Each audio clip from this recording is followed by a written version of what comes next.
ತಿರುಪತಿ ತಿಮ್ಮಪ್ಪನ ಸನ್ನಿಧಿಯಲ್ಲಿ ಕರ್ನಾಟಕದ ಕದನ ಶುರುವಾಗಿದೆ. ಮೊದಲ ಆರತಿ ವಿಷಯಕ್ಕೆ ಹಂಗಾಮ ನಡೀತಾ ಇದ್ದು, ಸಿಎಂ ಹೇಳಿಕೆಯ ಬೆನ್ನಲ್ಲೇ ಟಿಟಿಡಿ ಸದಸ್ಯರು ಸಿಡಿಮಿಡಿಗೊಂಡಿದ್ದಾರೆ.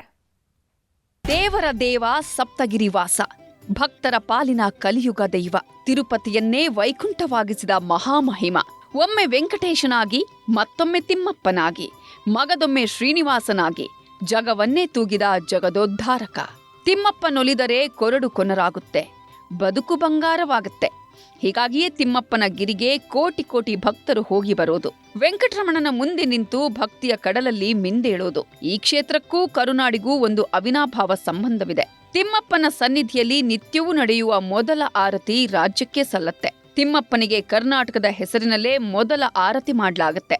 ಇದೇ ಆರತಿ ಸುತ್ತವೀಗ ಹೊಸ ಚರ್ಚೆಯೊಂದು ಹುಟ್ಕೊಂಡಿದೆ. ಸಿಎಂ ಡಿಕೆ ಶಿವಕುಮಾರ್ ನೀಡಿದ ಆರತಿ ಹೇಳಿಕೆ ದೊಡ್ಡ ಸದ್ದು ಮಾಡ್ತಿದೆ. ಸಚಿವರು ಶಾಸಕರಿಗೆ ಮೊದಲ ಆರತಿ ಸ್ವೀಕಾರ ಅವಕಾಶ. ಸಿಎಂ ಘೋಷಣೆ ಬೆನ್ನಲ್ಲೇ ತೆರೆದುಕೊಳ್ತು ಇತಿಹಾಸದ ರಹಸ್ಯ. ತಿಮ್ಮಪ್ಪನನ್ನ ಒಮ್ಮೆ ಕಣ್ತುಂಬಿಕೊಳ್ಳೋದೇ ಪುಣ್ಯ. ಅಂಥದ್ರಲ್ಲಿ ಭಗವಂತನ ಮೊದಲ ಆರತಿ ಭಾಗ್ಯ ಸಿಕ್ರಂತೂ ಅವರ ಜನ್ಮವೇ ಪಾವನ. ಆದರೆ ತಿಮ್ಮಪ್ಪನ ಸನ್ನಿಧಿಯಲ್ಲಿ ಕರ್ನಾಟಕದ ಹೆಸರಲ್ಲಿ ನಿತ್ಯವೂ ಮೊದಲ ಆರತಿ ನಡೆಯುತ್ತೆ. ತಿಮ್ಮಪ್ಪನಿಗೆ ನಡೆದ ಮಹಾ ಆರತಿಯನ್ನ ಕನ್ನಡದವರೇ ಪಡೆಯುತ್ತಿದ್ದಾರೆ. ಈ ಆಚರಣೆಯ ಹಿಂದೆಯೂ ದೊಡ್ಡದೊಂದು ಪುರಾಣವೇ ಇದೆ. ಮೊದಲ ಆರತಿ ಇತಿಹಾಸ. ತಲೆತಲೆಮಾರುಗಳಿಂದಲೂ ತಿಮ್ಮಪ್ಪನಿಗೆ ಕರ್ನಾಟಕದ ಹೆಸರಿನಲ್ಲಿ ಮೊದಲ ಆರತಿ ನಡೆಯುತ್ತದೆ. ವಿಜಯನಗರ ಸಾಮ್ರಾಜ್ಯದಿಂದಲೂ ಈ ಪರಿಪಾಠ ನಡೆದುಕೊಂಡು ಬರ್ತಿದೆ.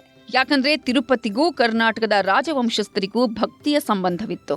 ಮೈಸೂರು ಸಂಸ್ಥಾನ ತಿರುಮಲದೊಂದಿಗೆ ಸಂಬಂಧ ಬೆಸೆದುಕೊಂಡಿತ್ತು. ತಿರುಪತಿಯ ಗರ್ಭಗುಡಿಯೊಳಗೆ ಬೆಳಗುವ ದೀಪಕ್ಕೆ ರಾಜ್ಯದ ತುಪ್ಪವೇ ಹೋಗೋದು. ಮೈಸೂರು ಸಂಸ್ಥಾನದಿಂದ ಸುದೀರ್ಘ ಕೊಡುಗೆ ನೀಡಲಾಗಿದ್ದು, ಧಾರ್ಮಿಕ ಮತ್ತು ಆರ್ಥಿಕ ಕೊಡುಗೆಗಳ ಗೌರವಾರ್ಥ ಮೊದಲ ಆರತಿಯನ್ನು ಕರ್ನಾಟಕ ರಾಜ್ಯದ ಹೆಸರಿನಲ್ಲಿ ಸಲ್ಲಿಕೆ ಮಾಡಲಾಗ್ತಿದೆ. ಇದನ್ನು ಐತಿಹಾಸಿಕ ಹಕ್ಕು ಆಗಿ ದೇವಸ್ಥಾನದ ಆಡಳಿತ ಮಂಡಳಿ ನೀಡಿದೆ. ಈಗಲೂ ಕೂಡ ಕರ್ನಾಟಕದ ಪರವಾಗಿ ಅಲ್ಲಿರೋ ಕರ್ನಾಟಕದ ಸಿಬ್ಬಂದಿ ಆರತಿ ಸ್ವೀಕರಿಸುತ್ತಾರೆ. ಕರ್ನಾಟಕದ ಪರವಾಗಿ ಅಧಿಕೃತ ಪ್ರತಿನಿಧಿಯೇ ತಿಮ್ಮಪ್ಪನ ಆರತಿಯನ್ನು ಸ್ವೀಕರಿಸುತ್ತಿರೋದು. ಇದು ರಾಜ್ಯ ಸರ್ಕಾರದ ಅಧಿಕೃತ ಪ್ರತಿನಿಧಿತ್ವದ ಭಾಗವಾಗಿದೆ.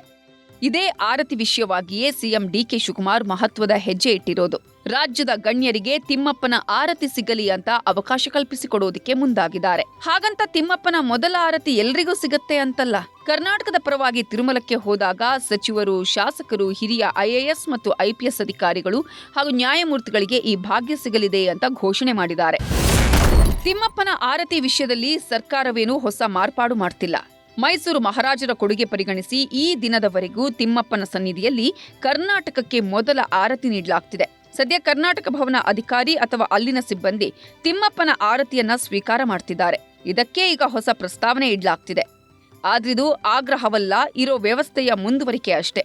ಹಳೆ ಪದ್ಧತಿಯ ಪ್ರಕಾರವೇ ಕರ್ನಾಟಕ ಭವನ ಅಧಿಕಾರಿಗಳ ಬದಲಿಗೆ ಸರ್ಕಾರದ ಪ್ರತಿನಿಧಿಗಳು ಆರತಿ ಸ್ವೀಕಾರ ಮಾಡಲಿದ್ದಾರೆ. ಆ ದಿನ ಕರ್ನಾಟಕದ ಯಾವ ಗಣ್ಯರು ಇರುತ್ತಾರೋ ಅವರೇ ಆರತಿ ಸ್ವೀಕಾರ ಮಾಡಲಿದ್ದಾರೆ. ಅದು ಕೂಡ ಸರ್ಕಾರದಿಂದ ಸೂಚನೆ ಹೋದಲ್ಲಿ ಮಾತ್ರ ಟಿಟಿಡಿ ಈ ಅವಕಾಶ ಕಲ್ಪಿಸಿಕೊಡಲಿದೆ.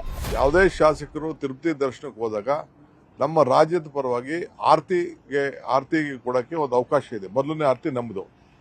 ಏನು ಆ ತಟ್ಟೆನ ತೆಗೆದುಕೊಂಡು ಹೋಗಿ ಅಧಿಕಾರಿಗಳು ಅವ್ರಿಗೆ ಸಪೋರ್ಟ್ ಮಾಡ್ತಾರೆ. ಅದಕ್ಕೊಂದು ಗೈಡ್ಲೈನ್ಸ್ ಇದೆ. ಆ ಗೈಡ್ಲೈನ್ಸ್ನ ನಮ್ಮ ಪ್ರೋಟೋಕಾಲ್ ಪ್ರಕಾರ ನಾವು ಮಾಡ್ತೀವಿ. ಒಂದಿನ ತಹಶೀಲ್ದಾರ್ಗೂ ಸಿಗ್ಬೋದು, ಎಸಿಗೂ ಸಿಗ್ಬೋದು, ಶಾಸಕರಿಗೂ ಸಿಗ್ಬೋದು, ನಮ್ಮ ಮೇಯರ್ಗಳಿಗೂ ಸಿಗ್ಬೋದು, ಎಂಪಿಗಳಿಗೆ ಸಿಗ್ಬೋದು. ಅವ್ರಿಗೆ ಆ ಒಂದು ಭಾಗ್ಯ ಸಿಗಲಿ. ಯಾವಾಗ ಸಿಎಂ ಡಿಕೆ ಶಿವಕುಮಾರ್ ಇಂಥದ್ದೊಂದು ಹೇಳಿಕೆ ನೀಡಿದ್ರು ವಿವಾದದ ಕಿಡಿ ಹೊತ್ಕೊಂಡಿದೆ. ಸಿಎಂ ಹೇಳಿಕೆ ಸುದ್ದಿ ಆಗ್ತಿದ್ದಂತೆ ಟಿಟಿಡಿ ಸದಸ್ಯರು ಸುದ್ದಿಗೋಷ್ಠಿ ನಡೆಸಿ ಆಕ್ರೋಶ ವ್ಯಕ್ತಪಡಿಸಿದ್ದಾರೆ. ಟಿಟಿಡಿ ಸಭೆಯಲ್ಲಿ ಈ ಬಗ್ಗೆ ಚರ್ಚೆ ಮಾಡಿದ್ದೇವೆ, ತಿಳುವಳಿಕೆ ಇಲ್ಲದೆ ಹೇಳಿಕೆ ನೀಡಿದ್ದಾರೆ. ತಿರುಪತಿಯ ಮೊದಲ ಆರತಿ ಸಚಿವರು, ಶಾಸಕರಿಗಲ್ಲ, ಇದು మైసూరు మహారాజರಿಗೆ ನೀಡಿದ గౌరవ ಅಂತ టిటిడి సదస్య బిఆర్ నాయుడు కిడికారిದ್ದಾರೆ. ఆయన ఏదైతే కామెంట్ చేశాడో అవగాహన లేక చేసినట్లుంది. దాన్ని మనం టిటిడి బోర్డు నుంచి లేదా టిటిడి నుంచి ఆయనకి రిజైన్ లెటర్ పంపించడం జరుగుతుంది. పాలసీ ఇట్లా ఉంటుంది తెలియక మాట్లాడారేమో అనుకుంటున్నాను. అంటే దీని మీద అవగాహన లేదు ఆయన. ಒಂದ್ ಕಡೆ ಕೆಲ ಟಿಟಿಡಿ ಸದಸ್ಯರು ಡಿಕೆಶಿ ನಿರ್ಧಾರಕ್ಕೆ ವಿರೋಧ ವ್ಯಕ್ತಪಡಿಸಿದ್ರೆ, ಕೆಲವರು ಸಿಎಂ ನಿರ್ಧಾರವನ್ನ ಸ್ವಾಗತಿಸಿದ್ದಾರೆ. ಈ ಬಗ್ಗೆ ನ್ಯೂಸ್ 18 ಜೊತೆ ಮಾತಾಡಿದ ಟಿಟಿಡಿ ಸದಸ್ಯ ನರೇಶ್ ಕುಮಾರ್, ಮೈಸೂರು ಸಂಸ್ಥಾನದ ಕಾಲದಿಂದಲೂ ವಿಶೇಷ ವ್ಯವಸ್ಥೆ ಮಾಡಲಾಗಿದೆ. ಈ ಹಿಂದೆ ಹಿರಿಯ ಅಧಿಕಾರಿಗಳು ಆರತಿ ಸ್ವೀಕರಿಸುತ್ತಿದ್ರು. ಈಗೇನು ಸರ್ಕಾರ ವಿಶೇಷ ಅಧಿಕಾರಿಯನ್ನ ನೇಮಿಸಿಲ್ಲ. ಬದಲಿಗೆ ಕರ್ನಾಟಕದ ಪ್ರತಿನಿಧಿಗೆ ಆರತಿ ಸ್ವೀಕಾರ ಭಾಗ್ಯ ಸಿಗಲಿ ಅಂತ ಹೇಳ್ತಿದೆ. ಹೀಗಾಗಿ ಸಿಎಂ ಹೇಳಿರುವ ವಿಚಾರ ಸರಿಯಾಗಿಯೇ ಇದೆ ಅಂದಿದ್ದಾರೆ. ಡೆಸಿಗ್ನೇಟೆಡ್ ಆಫೀಸರ್ ಮಾಡಬೇಕು, ಅದನ್ನ ಅವ್ರು ಮಾಡ್ತೀನಿ ಅಂತ ಅಂದಿದ್ದಾರೆ. ಈಗ ಅದು ಕರೆಕ್ಟ್, ಅದು ಶ್ಲಾಘನೀಯ, ಅದಕ್ಕೆ ನಮ್ದೆಲ್ಲರದು ಸಹಮತ ಇದೆ. ಆಮೇಲೆ ಯಾವ್ದಾದ್ರು ಹೈಯೆಸ್ಟ್ ಡಿಗ್ನಿಟರಿ ಯಾರಿದಾರ ಅವತ್ತು ಅವ್ರು ಅದ್ರ ಜೊತೆಗೆ ಹೋಗ್ಬೋದು. ಒಟ್ನಲ್ಲಿ ತಿರುಪತಿ ತಿಮ್ಮಪ್ಪನ ಮೊದಲ ಆರತಿ ಹೊಸದೊಂದು ಚರ್ಚೆ ಹುಟ್ಟು ಹಾಕಿದ್ದು, ಸಿಎಂ ಮಾತಿಗೆ ಟಿಟಿಡಿ ಯಾವ ನಿರ್ಧಾರ ಕೈಗೊಳ್ಳುತ್ತೋ ಕಾದು ನೋಡಬೇಕು. Bureau report, news 18.